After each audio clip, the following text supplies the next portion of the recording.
بسم اللہ الرحمن الرحیم۔ السلام علیکم ورحمۃ اللہ وبرکاتہ۔ الحمد للہ رب العالمین، والصلاة والسلام علی رسولہ الکریم وعلی آلہ واصحابہ اجمعین، اما بعد۔ وقال اللہ تعالی فی قرآن المجید: اعوذ باللہ من الشیطان الرجیم، بسم اللہ الرحمن الرحیم۔ وَإِذَا سَأَلَكَ عِبَادِي أَنِّي فَإِنِّي قَرِيبٌ أُجِيبُ دَعْوَةَ الدَّاعِ۔ قال اللہ تعالی: وَلِتُكْمِلُوا الْعِدَّةَ وَلِتُكَبِّرُوا اللَّهَ عَلَى مَا هَدَاكُمْ وَلَعَلَّكُمْ تَشْكُرُونَ۔ صدق اللہ العظیم۔ ساری تعریفیں اللہ بزرگ و برتر کے لیے سزاوار ہیں۔ درود و سلام ہو تمام انبیاء علیہ السلام پر، بالخصوص خاتم النبیین احمد مجتبی محمد الرسول اللہ صلی اللہ علیہ وسلم پر، آپ کے اصحاب رضوان اللہ تعالی اجمعین پر، تابعین تبع تابعین، تمام بزرگان دین و مجاہدین دین پر۔ محترم مولانا ڈاکٹر رضی الاسلام ندوی صاحب مدظ اللہ عالی، مرکزی سیکریٹری جماعت اسلامی ہند شعبہ اسلامی معاشرہ، وہ سیکریٹری شریعہ کونسل،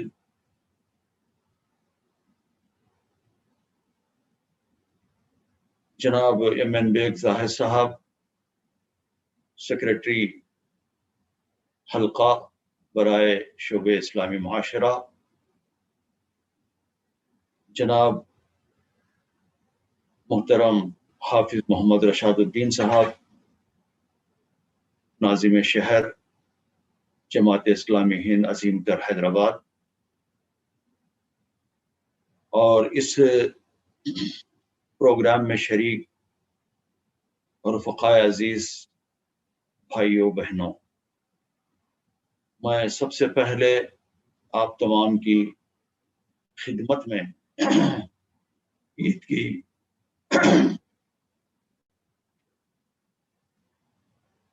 دل کی عمیق گہرائیوں کے ساتھ مبارکباد پیش کرتا ہوں۔ ہم سب جانتے ہیں کہ عید الفطر اہل اسلام کے لیے مسرت اور شادمانی کا دن ہے۔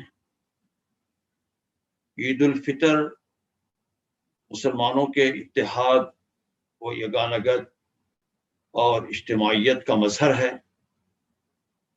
عید اعزاز و اکرام کا دن ہے۔ عید الفطر رحمت و مغفرت کی نوید مسرت ہے۔ عید الفطر تہذیب و شائستگی کی مثالی اقدار اور عظیم روایات کی علامت ہے۔ اسی طرح عید الفطر توبہ و انابت، سعادت ابدی کے گوہر مقصود تک رسائی حاصل کرنے کا دروازہ ہے۔ دوستو بزرگوں، عربی زبان میں عود کے معنی لوٹنے اور واپس آنے کے ہیں۔ عود سے ہی عید کا لفظ ماخوذ ہے، عود سے ہی ڈیرائیوڈ کیا گیا ہے، یعنی وہ دن جو پھر لوٹ کر آئے گا۔ عربوں کا طریقہ تھا کہ وہ بعض تعبیرات کی نیک فالی کو ملحوظ رکھتے تھے، جیسے جانے والے گروہ کو قافلہ کہتے ہیں، حالانکہ قافلے کے معنی ہے واپس آنے والے لوگ۔ یہ تعبیر بھی نیک فالی کے طور پر ہے، یعنی جو لوگ جا رہے ہیں وہ انشاءاللہ خیر و عافیت کے ساتھ لوٹ کر آئیں گے۔ ہمارے پاس جو غیر مسلم برادران وطن ہیں، خاص طور پر تلنگانہ علاقے میں، کسی کو اگر ودا کر رہے ہوں یا کوئی ودا ہو رہا ہو تو یہ نہیں کہتا کہ میں جا رہا ہوں، بلکہ وہ کہتا ہے کہ میں جا کر آؤں گا۔ کوئی وستانو ودا کرنے والے کہتے ہیں کہ کوئی رنڈی جا کر آئیے۔ خوشی کے دن کو عید کہنا بھی اسی طرح دعا اور ایک نیک فالی ہے۔ مقصد یہ ہے کہ یہ دن ہماری زندگیوں میں بار بار آئے۔ اسی خوشی کی مناسبت سے ایک دوسرے کو عید کی مبارکباد دی جاتی ہے، اور مسلمان کی زبان پر دوسرے مسلمان کے لیے عید مبارک ہو کے الفاظ ہوتے ہیں۔ مبارک برکت سے ماخوذ ہے۔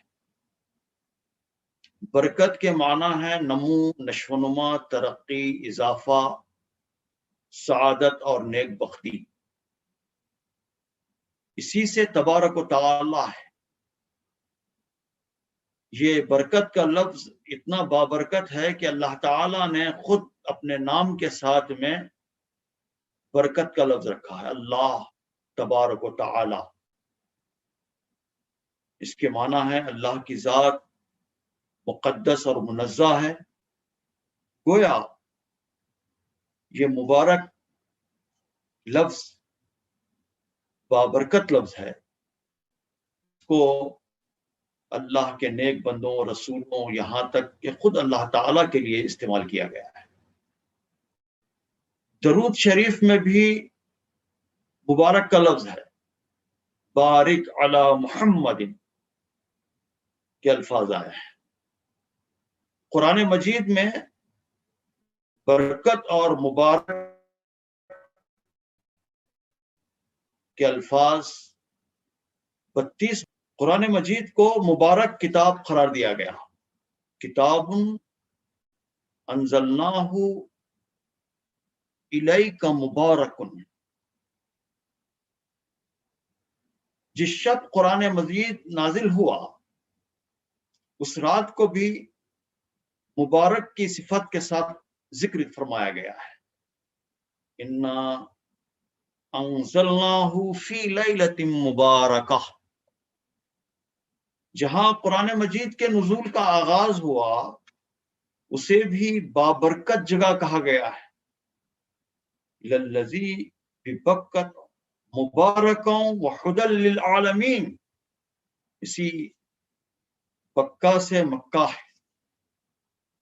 قرآن کے نزول کا آغاز رمضان المبارک میں ہوا تو پیغمبر اسلام صلی اللہ علیہ وسلم نے اس مہینے کو مبارک مہینہ قرار دیا۔ قد اذلکم شہر عظیم شہر مبارک، مسلمانوں کو آپس میں ملاقات کے وقت جو آداب اسلام نے سکھائے ہیں، پہلا ادب یہ ہے کہ وہ سلام کریں۔ اس سلام کے اندر بھی برکت کی دعا ہے، السلام علیکم ورحمۃ اللہ وبرکاتہ۔ مبارکباد دینا برکت کی دعا کرنا بھی ہے، اور خوشی اور مسرت کا اظہار بھی ہے۔ سوال یہ پیدا ہوتا ہے کہ خوشی کس بات کی؟ نئے کپڑوں کی، عمدہ اور لذیذ اور شیریں غذاؤں کی؟ نہیں، مومن کے لیے اصل میں یہ مادی چیزیں خوشی اور مسرت کا سامان نہیں ہے۔ مسلمانوں کی اصل خوشی یہ ہے کہ اس کا آقا اس سے راضی ہو جائے، غلام کو اپنے مالک کی خوش دلی کی سوغات حاصل ہو، یہی اس کی زندگی کا حاصل اور اس کے لیے خوشی اور مسرت کا ذریعہ ہے۔ رمضان المبارک میں اس نے خدا کی کتاب کو پایا تھا، پھر اس ماہ میں وہ اس کتاب سے اپنے رشتے کی تجدید کرتا ہے، ریوائول کرتا ہے، اس کتاب سے اپنے رشتے کو مضبوط کرتا ہے۔ قرآن، نزول قرآن، تلاوت قرآن، نماز میں قرآن، قیام لیل میں قرآن، تراویح میں قرآن، تلاوت قرآن، مطالعہ قرآن، سماعت قرآن۔ تو اس طرح وہ اپنے رشتے کو قرآن مجید سے مضبوط کرتا ہے، قرآن مجید کو سنتا ہے، آخری پہر میں اٹھ کر تہجد ادا کرتا ہے۔ جن راتوں کے شب قدر ہونے کا احتمال ہے، اس میں پوری رات جاگ کر خدا کے چوکٹ پر اپنی پیشانی بچھائے رہتا ہے، روتا ہے، گڑ گڑاتا ہے اور دست سوال پھیلا کر مانگتا ہے۔ عبادت اور بندگی کی جو لذتیں خدا کی توفیق سے اسے حاصل ہوئی، عید کے دن اسی توفیق ارزانی پر اللہ تعالیٰ کا شکر ادا کیا جاتا ہے اور اسی پر ایک دوسرے کو مبارکباد دی جاتی ہے۔ روزے کے احکامات جہاں بیان کیے گئے، وہاں یہ کہا گیا وَلِتُكْمِلُوا الْعِدَّةَ وَلِتُكَبِّرُوا اللَّهَ عَلَى مَا هَدَاكُمْ وَلَعَلَّكُمْ تَشْكُرُونَ، کہ جو ہدایت سے اللہ تعالیٰ نے تم کو سرفراز کیا، اس پر تم اللہ تعالیٰ کا شکر ادا کرو اور اس کی کبریائی بیان کرو۔ بعض بزرگوں نے لکھا ہے کہ وَلِتُكَبِّرُوا اللَّهَ عَلَى مَا هَدَاكُمْ، اسی لیے عید کی نماز میں زائد تکبیرات ہیں، اسی لیے عیدگاہ کو جاتے ہوئے، گھر سے نکلتے ہوئے تکبیرات ہیں۔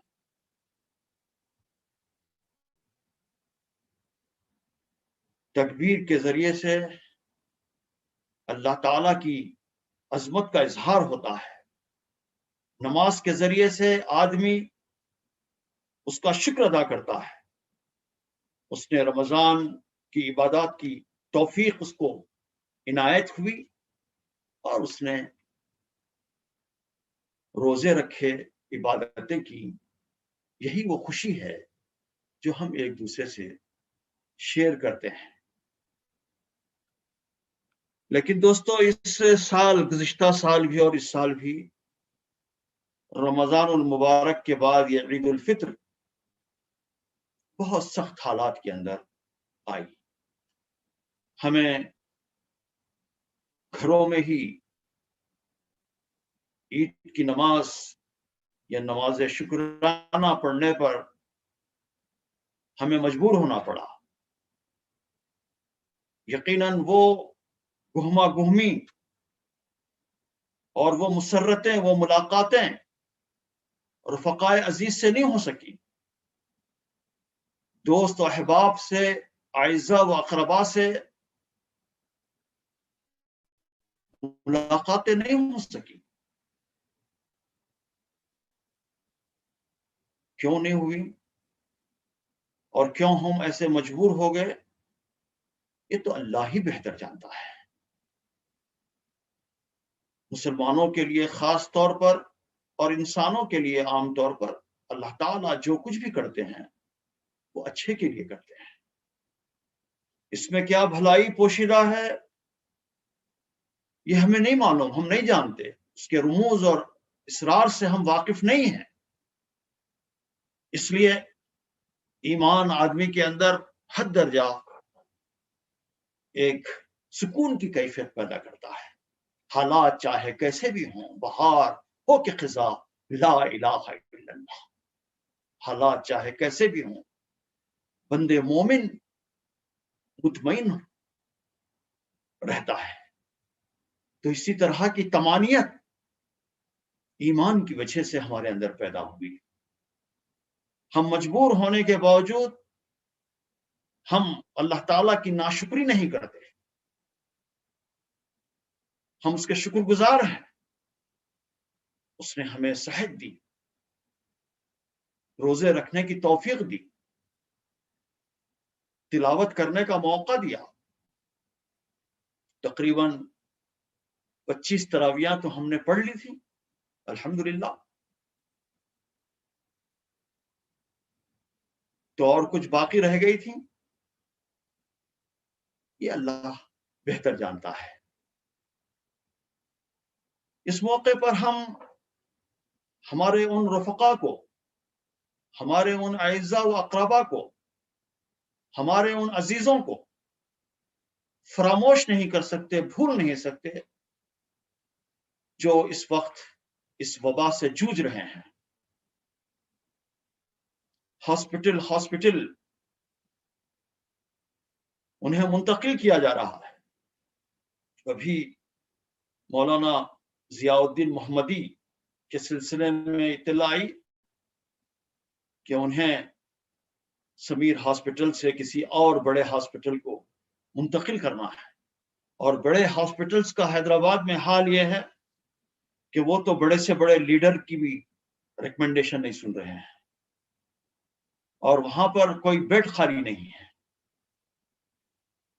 یہ وہ حالات ہیں جو اس بات کو عیاں کر دیے ہیں کہ یہ نظام، یہ سسٹم، انسان کا یہ اکڑنا، اس کا یہ غرور اور زام، اپنی میڈیکل سائنس پر نازاں ہونا، اپنے وسائل اور ذرائع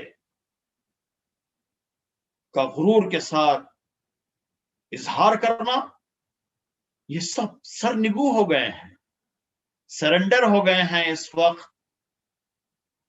اگر زبان سے نہیں کر رہے ہیں تو زبان حال سے ضرور یہ معلوم ہو رہا ہے کہ اس وقت یہ جو سسٹم، موجودہ سسٹم، وہ ناکام ہو چکا ہے۔ اس وبا سے اگر کوئی بچا سکتا ہے تو صرف اللہ تعالیٰ کی رحمت۔ تو دوستو، عید کے موقع پر ہم آپس میں ملتے، معانقہ کرتے، اور معانقے کے ذریعے سے صرف ایک دوسرے کے گلے ہی نہیں ملتے، بلکہ ایک دوسرے کے دل ملتے۔ جب دل ملتے تو دل کے اندر موجود قدرتیں، دل کے اندر موجود وہ نفرتیں، شکوے، گلے، وہ سب ختم ہو جاتے ہیں۔ بندے مومن کی زندگی گلوں، شکووں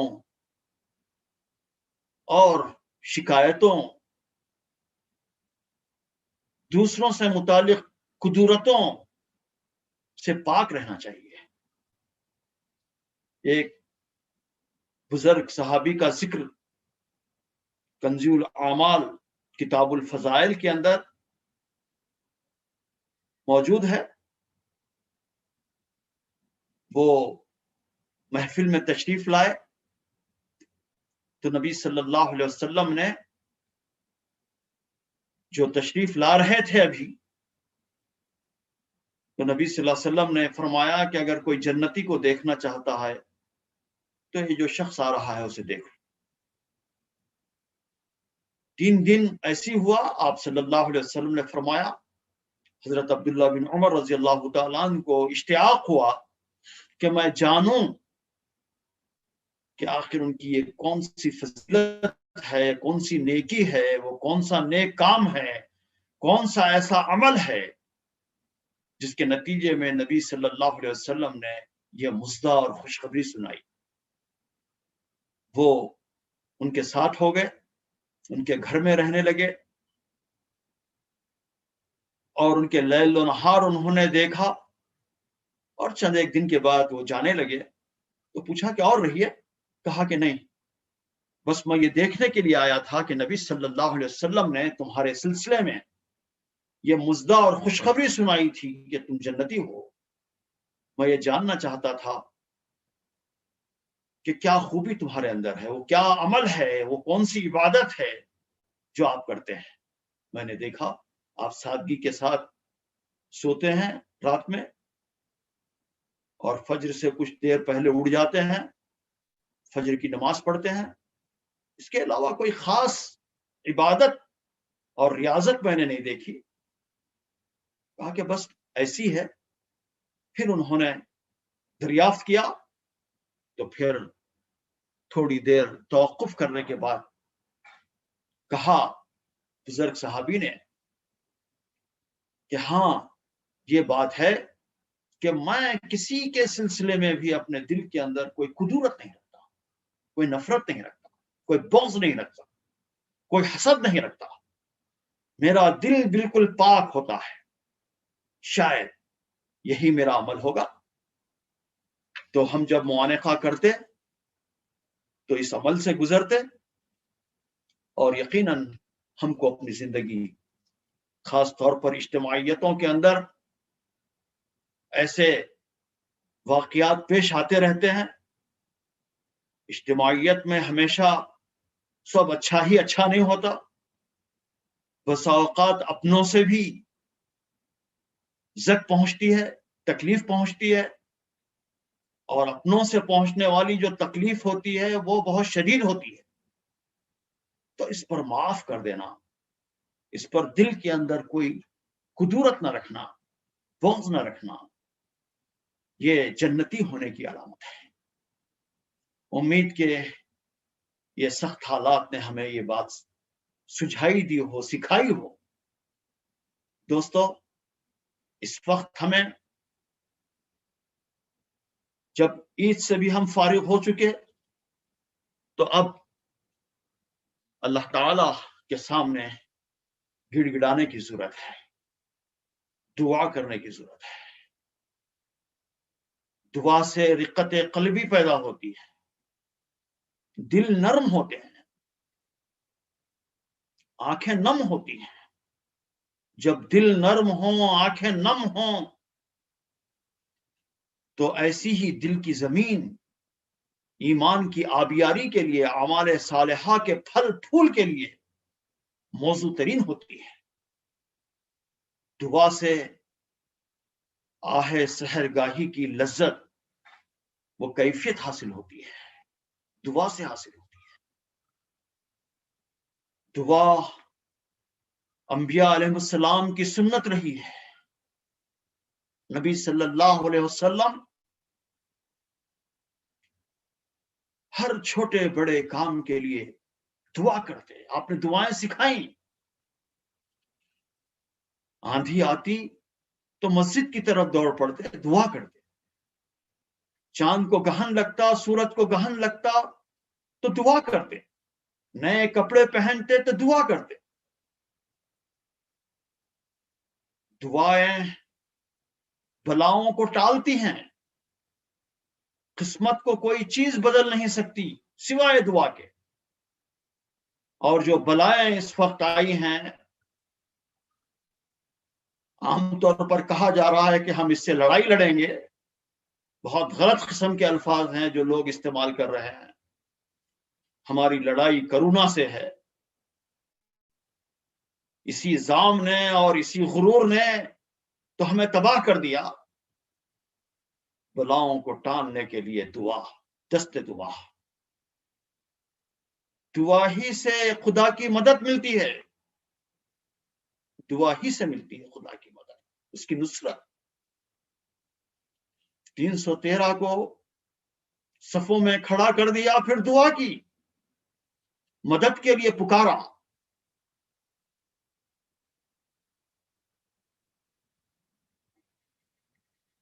دعا سے ہی تمام شرور سے پناہ ملتی ہے، جتنے شر ہیں اس سے پناہ دعا سے ملتی ہے۔ دعا سے غم دور ہوتے ہیں، پریشانیاں ختم ہو جاتی ہیں، اس لیے کہ اللہ تعالیٰ کے سامنے گڑ گڑا کر اس کا دل ہلکا ہو جاتا ہے، طبیعت کے اندر ایک سرور کی کیفیت پیدا ہوتی ہے، اس لیے کہ اللہ کے سامنے سبمیشن ہو گیا، جو کچھ تھا اس کے سامنے بیان کر دیا، تو اس سے پریشانیاں ختم ہوتی ہیں۔ دعا سے بندہ اپنے تمام معاملات کو خدا کے سپرد کر دیتا ہے، پھر ہر کام انجام دیتا ہے۔ یہی توکل ہے، توکل الی اللہ تو یہی ہے کہ اللہ تعالیٰ کے سپرد کر دینا، دعا کرنا، اسباب کا استعمال کرنا، مکمل استعمال کرنا، اسباب کا بھرپور استعمال کرنا، اسباب کا استعمال کرنا، لیکن بھروسہ اسباب پر نہیں، بھروسہ مسبب الاسباب پر رکھنا، مسبب الاسباب پر بھروسہ رکھنا، یہ توکل ہے۔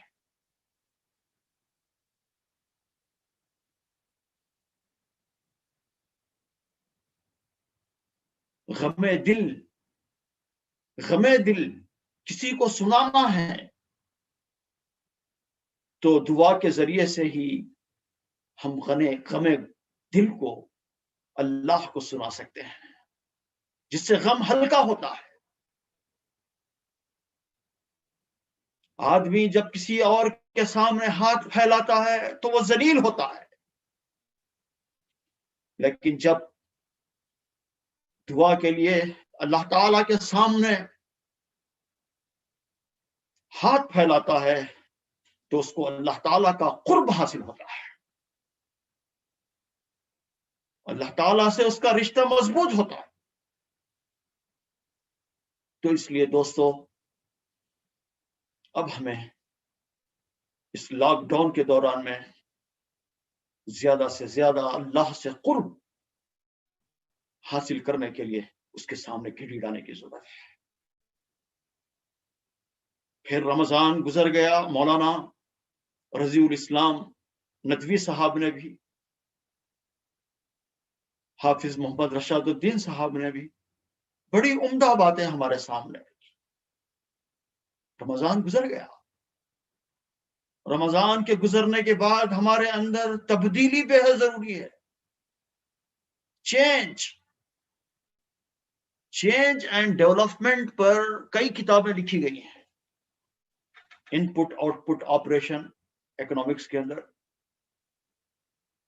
کہ جب کوئی ایکشن ہوتا ہے تو اس کا ری ایکشن چینجز۔ تو ظاہر ہے کہ رمضان جیسا مہینہ گزرا، ہم نے سخت مشقتیں اٹھائیں، عین گرما میں ہم نے روزے رکھے، تو ہمارے اندر تبدیلی کا آنا بے حد ضروری ہے، چینج کا آنا بے حد ضروری ہے۔ اس پر بھی نظر ہم رکھیں، روحانی اور دینی امور میں تبدیلی ہو، نماز کے اندر خشوع و خضوع کے اندر اضافہ ہو۔ اگر نماز کے ہم پابند نہیں تھے یا نماز با جماعت کے پابند نہیں تھے تو پابند بن جائیں۔ اگر قرآن کی تلاوت روزانہ نہیں کر رہے تھے تو روزانہ قرآن کی تلاوت، اقم الصلاة لدلوک الشمس الى غسق اللیل وقرآن الفجر، فجر سے پہلے اور فجر کے وقت قرآن کی تلاوت کریں، ہم تلاوت کرنے والے بن جائیں، یہ تبدیلی ہمارے اندر آئے۔ اگر ہم روزانہ احتساب نہیں کرتے تھے تو ہم پابندی کے ساتھ میں احتساب کرنے والے بنے، سیلف انٹروگیشن کریں، احتساب کریں، معاملات کے اندر بھی تبدیلی آنی چاہیے۔ اگر ہم کبھی کبھی شعوری یا غیر شعوری، دانستہ یا نادانستہ طور پر چھوٹے چھوٹے ہی جھوٹ، گھر میں رہ کر نہیں رہنا، کہلوانا کہ نہیں ہے گھر میں، ایک جگہ رہ کر فون میں کہنا کہ فلاں جگہ ہوں، کافی دور رہنے کے باوجود کہنا کہ میں بالکل قریب ہوں، یہ غیر شعوری طور پر کہے جانے والے جھوٹ ہیں۔ تو اگر کچھ ایسا ہو رہا ہو،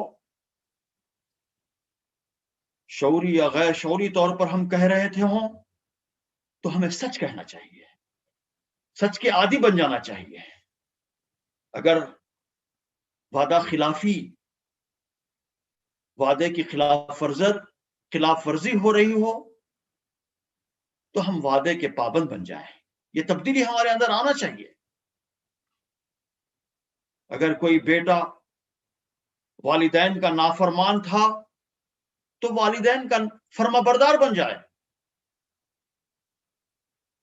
ان کے ساتھ میں حسن سلوک کرے، ان کا احترام کرے، ان کی خدمت کرے۔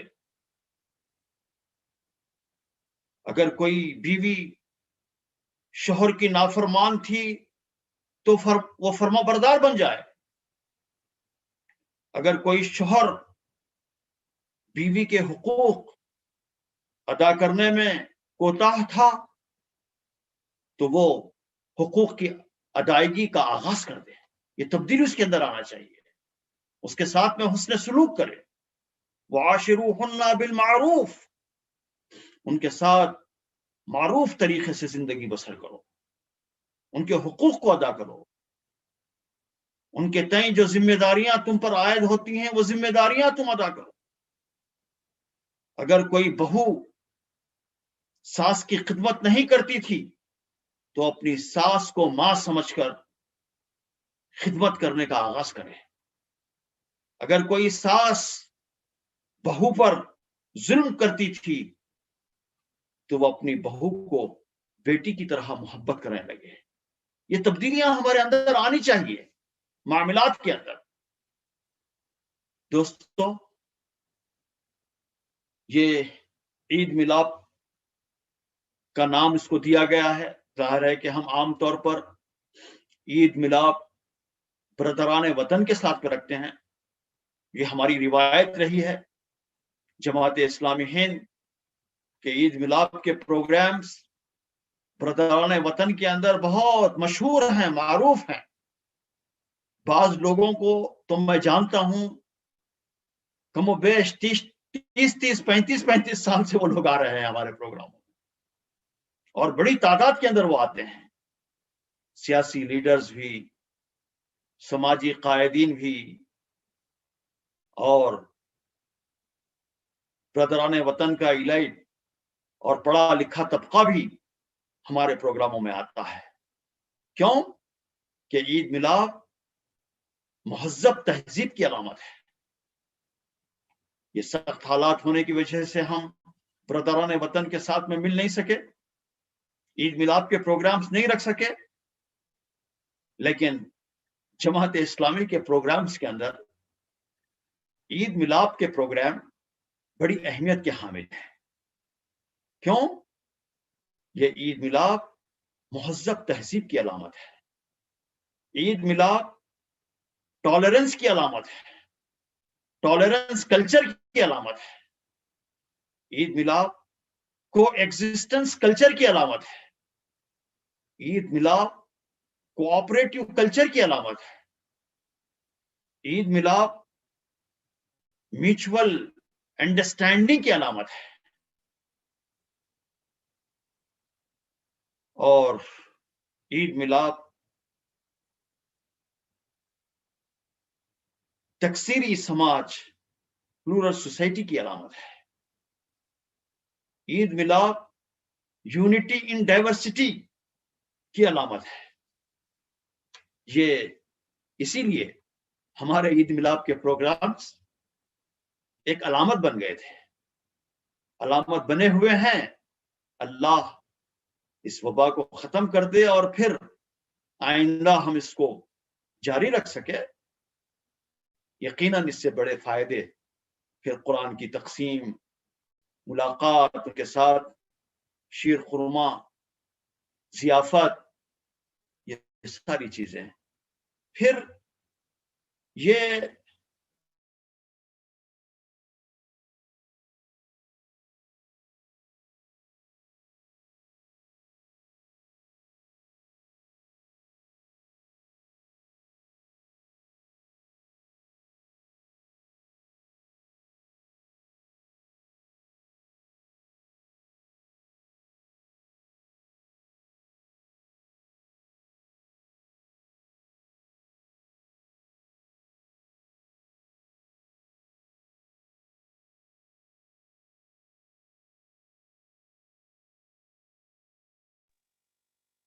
السلام علیکم.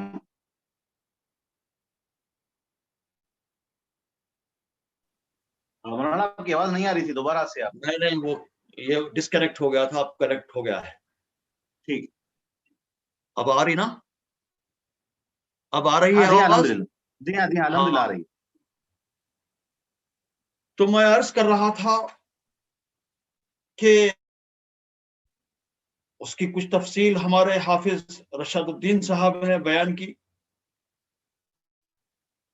کہ اس وقت جو حالات وہاں پر پیش آئے، فلسطین کے جیالوں نے ایک طرف بمباری ہو رہی ہے، ملٹری ٹھہری ہوئی ہے،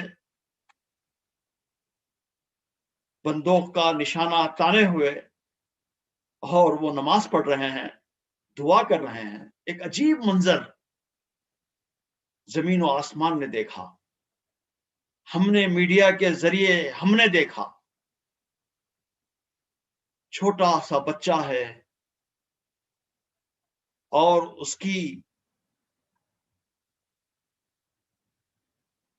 اس کا سائز بچے کا وہ جھنڈے سے بھی کم ہے، جو جھنڈا ہاتھ میں لیا ہوا ہے، اور وہ سوفاسٹیکیٹڈ ویپنس لیے ہوئے ملٹری کا مقابلہ کر رہا ہے، گویا کہ وہ ان کو چڑھا رہا ہے. ایسا منظر بھی دیکھنے کو آیا.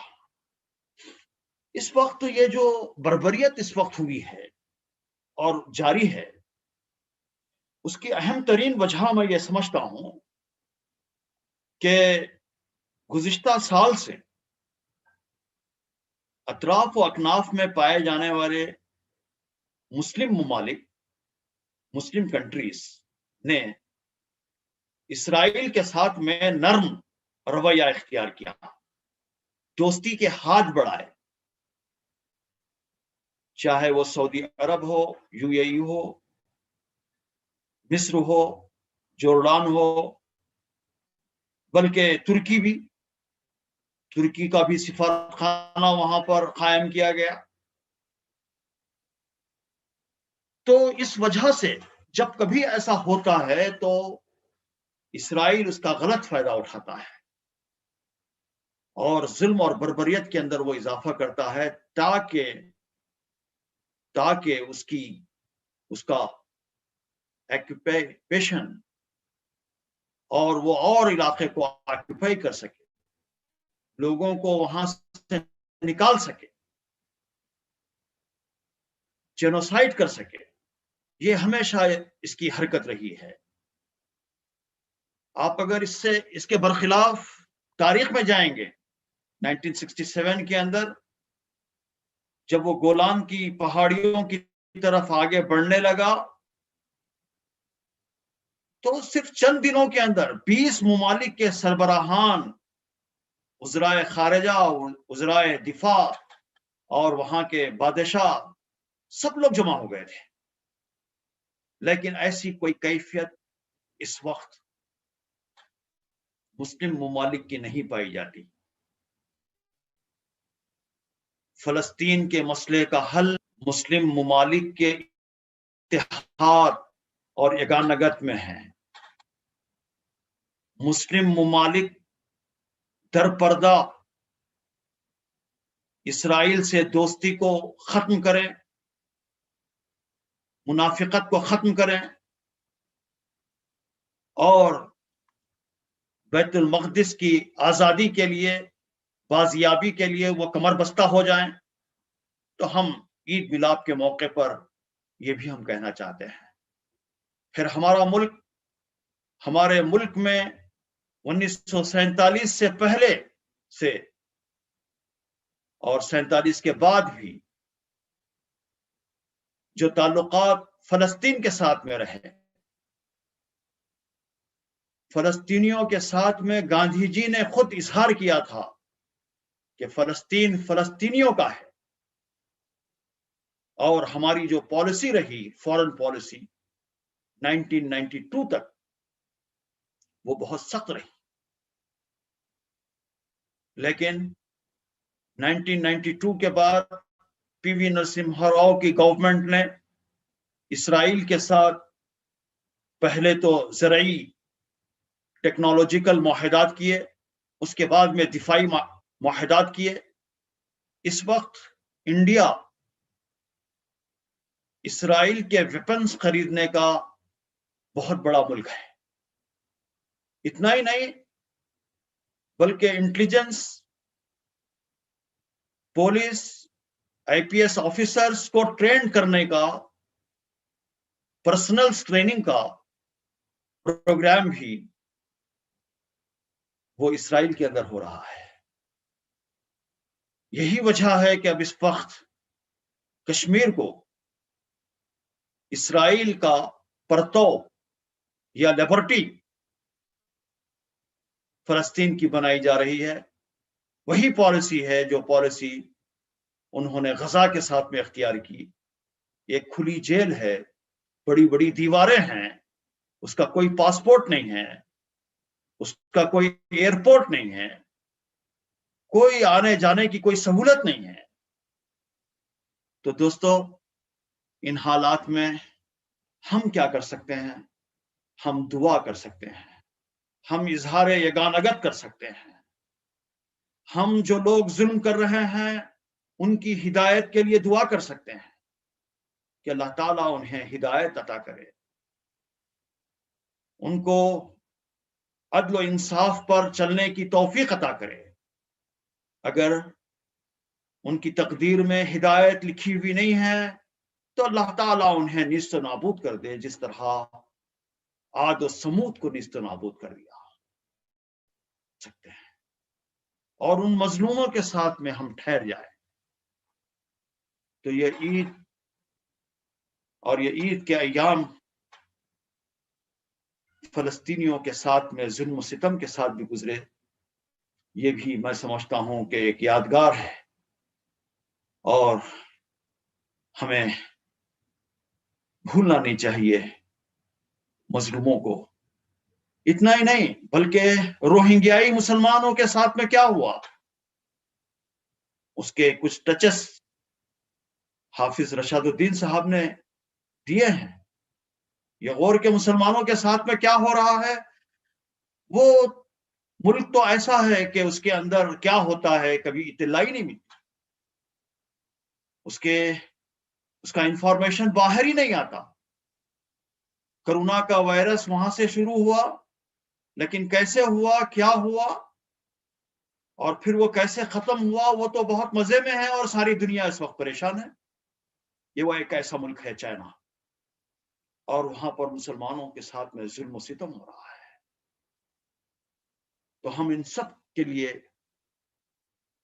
اللہ تعالیٰ کی بارگاہ میں ہاتھ اٹھا کر دعا گو ہیں کہ اللہ تعالیٰ ان کی مصیبتوں کو ختم کرے، فلسطین کو اور یروشلم کو، بیت المقدس کو اللہ تعالیٰ آزاد کرے، اس کی بازیابی کرے۔ اللہ تعالیٰ پھر ایک مرتبہ کسی سلطان صلاح الدین ایوبی کو پیدا کرے تاکہ وہ آزاد ہو سکے۔ جماعت اسلامی ہند حلقہ تلنگانہ اس موقع پر ان سخت حالات کے اندر اس کے جیالے، اس کے جانثار نوجوان رفقا، ہمارے ارکان اور کارکنان الحمدللہ خاموش نہیں ہیں۔ لوگ باہر نکلنے کے لیے ڈر رہے ہیں، لیکن ہمارے رفقا dedicated Covid oxygen therapy centre کو قائم کر دیا۔ اس کی تیاری 10-12 دن کے اندر مکمل ہو گئی۔ انشاءاللہ اس کے ذریعے سے کچھ راحت ملے گی۔ ظاہر ہے کہ نہ تو ہم گورنمنٹ ہیں، نہ تو ہمارے ہاتھوں میں اقتدار ہے، نہ اختیارات ہیں۔ جو کچھ ہم کر سکتے ہیں، اگر کسی کو سلنڈر پہنچا سکتے ہیں تو وہ پہنچا دیں، کسی کو ایمبولینس کا راستہ بتا سکتے ہیں تو بتا دیں، کسی کو ہاسپٹل تک پہنچا سکتے ہیں تو پہنچا دیں، کسی کو ایک وقت کا کھانا کھلا سکتے ہیں تو کھلا دیں، کسی بے کس اور مجبور کے اناج کا اور اس کی ضروریات کا سامان کر سکتے ہیں تو سامان کر دیں۔ اور اس کا بیڑا الحمدللہ ہم نے اٹھایا ہے۔ ہمارے رفقائے عزیز یہ کام بہت ہی اخلاص کے ساتھ کے ساتھ انجام دے رہے ہیں۔ ان سب کی اللہ تعالیٰ حفاظت فرمائے، اس وبا سے حفاظت فرمائے، اور ان کی ان کاوشوں کو، کوششوں کو شرف قبولیت بخشے۔ جو لوگ ہمارے بیمار ہیں، جو انسانیت اس وقت کرا رہی ہے، اللہ تعالیٰ انہیں سکون عطا کرے، بیماری سے نجات دلائے، شفائے کاملہ و عاجلہ عطا فرمائے۔ ہمارے بہت سے بڑے بڑے لوگ اس دنیا سے رخصت ہو گئے۔ اللہ کی مرضی کے سامنے ہم بے بس ہیں، ہم کچھ نہیں کر سکتے۔ ہم راضی ہیں اللہ، آپ جانتے ہیں اس کے اندر کیا مصلحت ہے۔ ہم ان سب کے حق میں دعا گو ہیں۔ گزشتہ 12 دن پہلے ہمارے یسیم امیر صاحب کا کرنول میں انتقال ہوا۔ کے نوجوان بیٹے کا انتقال ہو گیا، بالکل نوجوان، میرا خیال ہے 32 یا 33 سال کی عمر تھی۔ دوستو، دعا کرتے ہوئے کہ اللہ تعالیٰ آپ سب کو اپنے حفظ و امان میں رکھے، اور اللہ تعالیٰ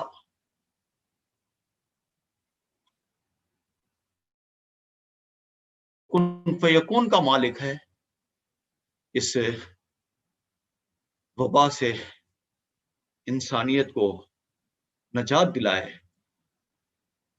تاکہ یہ کراہتی ہوئی انسانیت سکون پا سکے، اور ہم تمام کو بھی پوری احتیاطی تدابیر کو، کووڈ نارمز کو، اور اس کے جتنے شرائط ہیں اس کو کی تکمیل کرتے ہوئے انسانیت کی خدمت کے لیے ہم سب کو آگے آنے کی ضرورت ہے۔ میں اس موقع پر مولانا محترم ڈاکٹر رضی الاسلام ندوی صاحب کا بے حد مشکور ہوں کہ وہ ہمیشہ شفقت اور محبت کے ساتھ ہماری دعوت کو قبول کرتے ہیں اور وہ تشریف لاتے ہیں۔ میں ان کے حق میں بھی دعا کرتا ہوں۔ یقیناً ہم سب لوگوں نے دعا کی مولانا کے لیے۔ جیسے ہی اطلاع ملی سب لوگوں نے دعا کی، اور مولانا کا یہ کہنا کہ آپ لوگوں کی دعاؤں کا نتیجہ ہے کہ میں پھر نئی زندگی مجھے ملی۔ یقیناً اللہ تعالیٰ ہمارے تمام احباب کو، ذمہ داروں کو صحت و عافیت کے ساتھ میں رکھے، اور عید کی خوشیاں، حقیقی خوشیاں، اور عید کا جو معنی میں نے بیان کیا، ان معنی اور مطالب کے ساتھ وہ خوشیاں اللہ تعالی ہم سب کو عطا کرے۔ رب اغفر وارحم انت خیر الراحمین، سبحان ربک رب العزت عما یصفون، والسلام علی المرسلین، والحمد للہ رب العالمین۔